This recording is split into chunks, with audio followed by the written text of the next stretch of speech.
pressure at all, it leaves indents. Yeah. Yeah. So I mean, there's absolutely perfect finesse of whatever landed there, compared to me trying to. I mean, right. even trying to get dust to be like that clear and that perfect. Right. We're looking at these mysterious footprints that were made on James's bed last night. When he got home from work, he came home to 2 footprints. This one is prominent. You can see it better. That's my shadow in the way there. You might be able to see it from this side. Yeah, let's see. Oh yeah, that's better. You can really see it. Yeah. And it's just the way that the feet are pointed. Like, yeah, like right nobody that I really know stands like that. Right. Right on the edge of the bed. In. And how did they get there? There's no other footprints. They just leapt up on the bed. Yeah. But nothing right. in my house was messed with. Nothing was stolen. I mean, there's no physical doors opened. None of my locks were undone. Right. And you slept on your couch. Slept on my couch last night just to preserve the dust. Wow. The footprints. Yes. But we tried to reenact it by standing on the opposite corner. Right. And there was just indents. And when you do that, we waited. When I put my hand on the bed right now, I mean, you can see it leaves a wrinkle. Yeah. That's pretty clear. And you can see over there with the footprints, there's no wrinkle. It's almost as if it had been ironed. I mean, it's pretty flat compared to the rest of the bed, what we just touched. There would And there the would be blanket something. doesn't straighten out after a while. It's not like the wrinkles just smooth out. Yeah, that's not going to lay down. Wow. Yeah, that's very bizarre indeed. Supernatural. And just to, I mean, even get your legs up onto the bed to try to reenact that. Well, yeah, stand next to the bed. You can see. I mean, it's hard for me to even put my feet up that high. I mean, naturally. right. Like, I can't. The bed's pretty high. Yeah.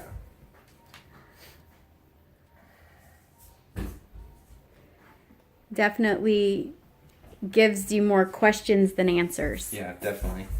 That's for sure. I felt no negativity. I didn't feel like something, broke in. I didn't even go around my house to check on anything. Like, I just saw it and knew, like, something was here or something had been here and landed there.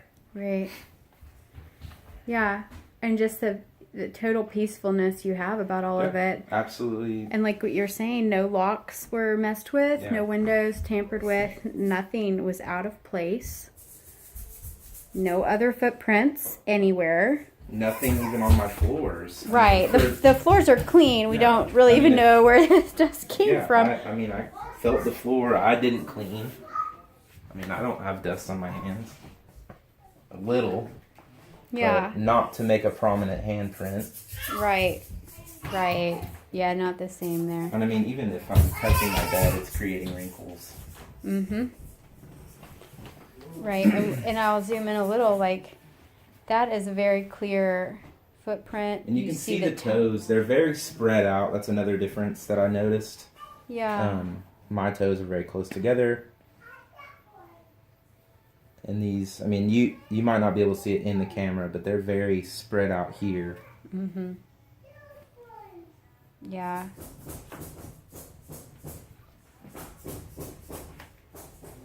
It qualifies as a mystery, I'll have to say. I mean, we don't know, but we believe in angels.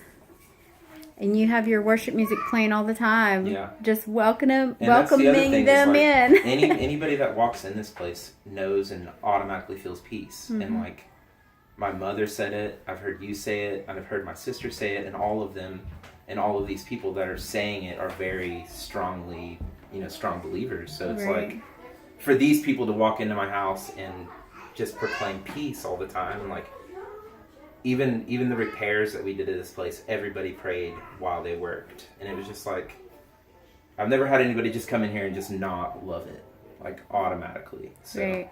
and Well, even my little baby, he was going into your other bedroom was just kind of the worship room, Right. and he instantly starts singing and gets clapping a little his shaker. hands and gets a shaker and automatically just feels like you need to worship in there. Yeah, happy. Right. So. Yeah. Well, I have my theory. I think that angels just know that they can worship here and they're welcome, and then come jump on the bed. Yeah. I don't know where he went. Went up. Yeah. But I mean, Yeah, it just... that's awesome. Like I said, I guess it was in the morning, but I knew I was asleep or I was in the process of getting up, but I kept dozing back off. And I remember physically envisioning an angel, like, perched on, like, I guess I saw some, I felt like it was me walking across a street, and I remember seeing, like, physically, like, a giant gold figure, like, just so bright, but, like, so beautiful to stare at. And it was just, like, the biggest wings, and just, like, this extremely bright character, like, almost like staring into a light bulb, like, that bright, like, and I just remember it being, like, perfectly placed on this person that was walking across the street, and it was perfectly placed on their shoulders or their back, almost like, not like a piggyback ride, but like standing, almost like a crouched position, like if you were about to see a cat leap, like it was crouched down on the shoulders and the back, and I just remember it pushing off extremely fast into the sky, like the quickest thing that you could possibly see, just go straight into the air. And like I was listening to a sermon the night before about just angels being messengers and coming down, and literally their job is to go back and forth, like, and it just all tied in. I don't know if that's where it came from or why that vision was created, but I felt like I was watching myself and that angel was visiting me, and then it had to go and do something really fast, whatever it had to go get or tell or whatever. I didn't feel any negativity. It wasn't a bad dream. It was like perfect. Like it was just so beautiful that I woke up knowing that it was a messenger going to do something for whatever reason. And I wasn't worried about what it was or what they were going to do. It was just kind of like I was at ease, like that it was here and that it had something to do with me or for me or whatever. Right. I didn't know if it was off to battle or if it was just to send a message like, hey, look what I found, or maybe it just something that I went through gave it the ability to fly. I don't know. Right. Well, the other thing that we talked about earlier was that how you were on a fast. Right. And that scripture you were talking about was in Daniel 10. Right. And you're actually on a Daniel fast. Right.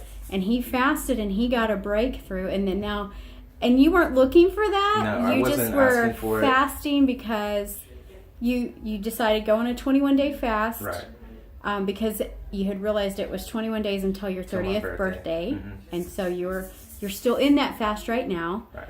I think you have 2 more days. 2 more days. Right.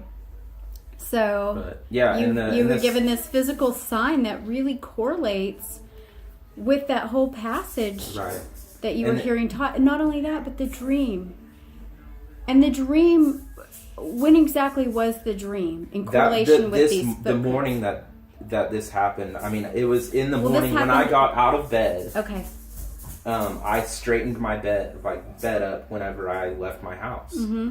And then this was here when I got back. Okay, and so the dream was... The dream was whenever I got out of the bed. night before. Right. You had that dream, you got up, fixed your bed, went to work. Right. When you got home from work, you see footprints. Yes.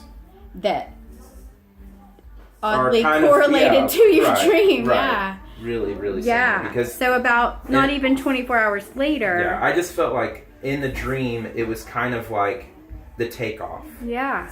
And I felt like that's what I saw. Like I knew, I kind of felt like I saw myself. I felt like it was on me. It was something I went through.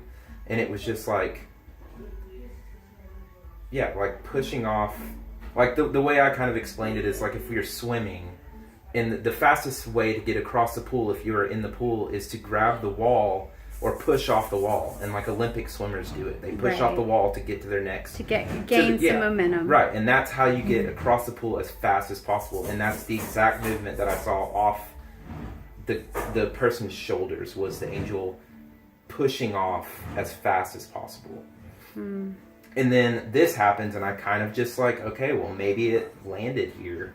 I mean, it really does look like it landed or took off or something. Like it that's wild. Yeah. Yeah. Yeah. Wow.